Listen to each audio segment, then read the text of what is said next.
आता उद्या खून करणारा एखादा लोकप्रतिनिधी असेल आणि हे म्हणते की तिथे निवडणुकीचा खर्च आता वाढणार आहे, जनतेच्या खिशातून खर्च होणार आहे, त्यामुळे मी याला माफ करतो, अशी न्यायालयाची भूमिका असेल तर हे हास्यास्पद आहे। न्यायपालिका जर अशा पद्धतीने वागत असेल तर न्यायाची अपेक्षा दुरापास्त होणार।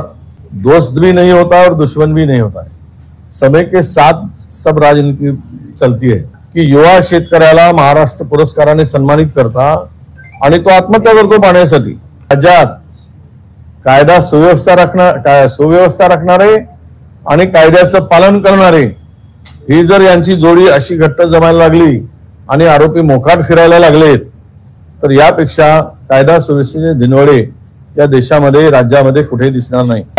तुम्ही भाजप काँग्रेसमध्ये होतात, जरा 2017चे त्यांचे व्हिडिओ पहा, हलाल केलेलं असं मटण दाबून खाताना दिसतंय, राहत की नाही हा खरा प्रश्न येतो आहे। यासाठी स्पष्टपणे आमची मागणी आहे की आता शेतकऱ्यांच्या कर्जमाफीची वेळ आली आहे आणि शेतकऱ्यांची कर्जमाफी झाली पाहिजे, तरच या शेतकऱ्याला आपण वाचवू शकू। हो, अपात्र झाले असते तर पोटनिवडणूक लागली असते, पोटनिवडणूक लागली असते तर जनतेचा पैसा खर्च झाला असता आणि हा खर्च टाळण्यासाठी कोकाटेंना स्थगिती दिली असं कोर्टाने स्वतः निरीक्षण। आता कोर्ट जर असं बोलायला लागला, खर्चाची चिंता म्हणजे उद्या खून करणारा जर त्याला एखाद्याने खून केला आणि त्याला सजा देतानाच म्हणेल काय कोर्ट की न्यायालयाची भूमिका काय असेल त्यावेळेस, की हीच भूमिका असेल का, असा आमचा प्रश्न आहे।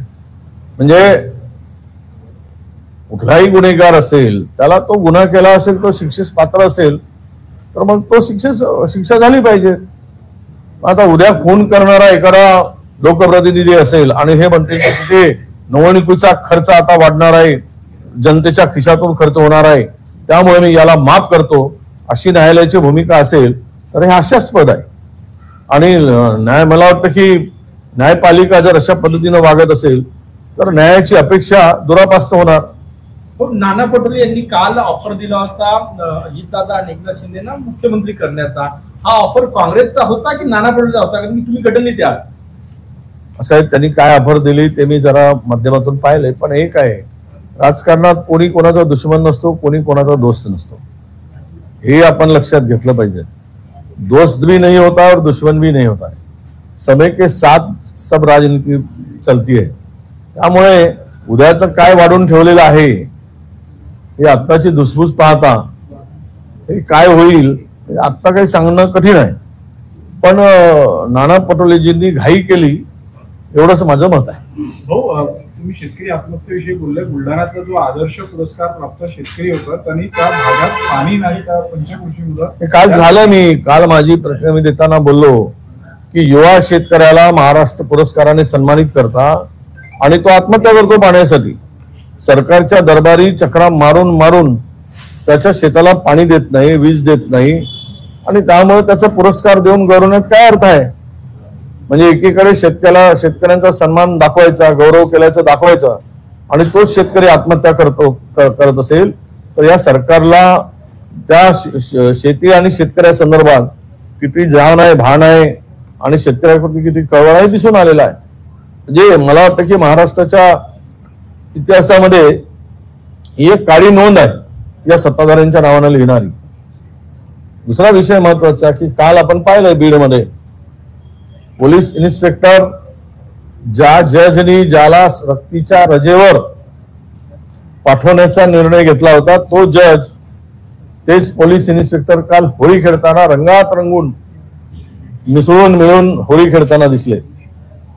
याचा अर्थ असा आहे की राज्यात कायदा सुव्यवस्था राखणारे आणि कायद्याचं पालन करणारे ही जर यांची जोडी अशी घट्ट जमायला लागली आणि आरोपी मोकाट फिरायला लागलेत तर यापेक्षा कायदा सुव्यवस्थेचे दिनवडे या देशामध्ये राज्यामध्ये कुठेही दिसणार नाही।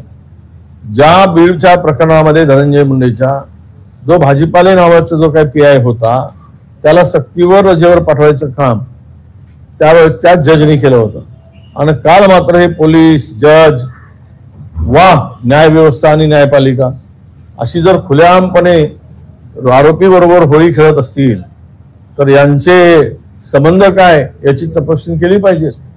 हे प्रकरण खरं म्हणजे बीडच्या बाहेरच चालवलं गेलं पाहिजे, अशा प्रकारचे प्रकरण होऊन बसलाय।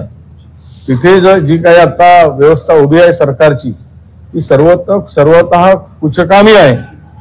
कुठेही न्याय देणारी व्यवस्था नाही असं आमचं प्रांजळ मत आहे, स्पष्ट मत आहे. त्यामुळे कालचा जो धिंगाणा आपण पाहिला महाराष्ट्राने तो इतका लज्जास्पद आणि कायदा सुव्यवस्थेला काळीमा फासणार आहे. नितेश राणेंनी जे हलाल मटण घेतल्याबाबत बोलले होते त्याला आता राज्यभरातून खाटीक समाजाकडून जो आहे तो विरोध केला जातो. त्यांचं म्हणणं आहे की आम्ही झटका तो नितेश राणे हा संधी साधू माणूस आहे. काय होतंय त्याला योगी व्हायचा आहे, जोगी व्हायचा आहे की मला पुढचा माहित नाही. पण भाजपसाठी मात्र ही प्रस्थापित नेत्यांना खतऱ्याचीच गंधी आहे याच्या बोलल्यामुळे. याचा अर्थ आहे की कसला आला तुम्ही भाजप काँग्रेसमध्ये होतात, जरा 2017चे त्यांचे व्हिडिओ पहा. हलाल केलं असं मटण दाबून खाताना दिसत आहे. तेही खात आहेत, वडीलही खात आहेत. फार याच्या रमजानच्या ईद मिलन समारोहामध्ये मटण तोडताना ते दिसत आहेत. याचा अर्थ काय समजायचा? आणि सोयीनुसार विष पेलवण्याचं काम जर तुम्ही करत असाल तर हे मला वाटतं या देशामध्ये यांना लोकशाही म्हणायचीच नाही.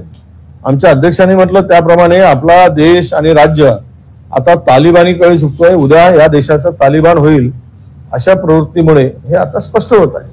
राजापूरमध्ये धार्मिक तेढ निर्माण करणारी घटना घडलेली आहे. कुठे? राजापूर कोकणातलं. आणि तिथे आता तणावाचं वातावरण असल्याची तर मी माहिती घेतोय ती. मला तुम्ही सकाळी वाजलं थोडंसं माझ्या मोबाईलवर, पण आज पूर्ण माहिती येऊ द्या कशामुळे तेढ निर्माण झाला आहे. खरं म्हणजे आता रमजान आहे, काल होळी झाली. ही पवित्र सण असतात सर्व धर्मांची, हिंदूची, मुस्लिमांची. यामध्ये अशा प्रकारचं कधी वातावरण होत नव्हतं. आणि सगळं शांत असताना तेल टाकण्याचं काम कशाला करायचं? कुठे कोणाचा उद्रेक होताना दिसतोय? कशा तुम्ही जाणून बुजून जर एकमेकांच्या विरुद्ध झुंजण्याचा सरकारचा मंत्री जर प्रयत्न करत असेल मग सरकारलाच कायदा सुव्यवस्था खड्ड्यात घालायचे याचा अर्थ हा स्पष्ट होतोय. धन्यवाद. अशाच नवनवीन अपडेट्ससाठी डिजिटल कोल्हापूर चॅनेलला सबस्क्राईब करायला विसरू नका. आमच्या फेसबुक, इन्स्टालाही नक्की फॉलो करा.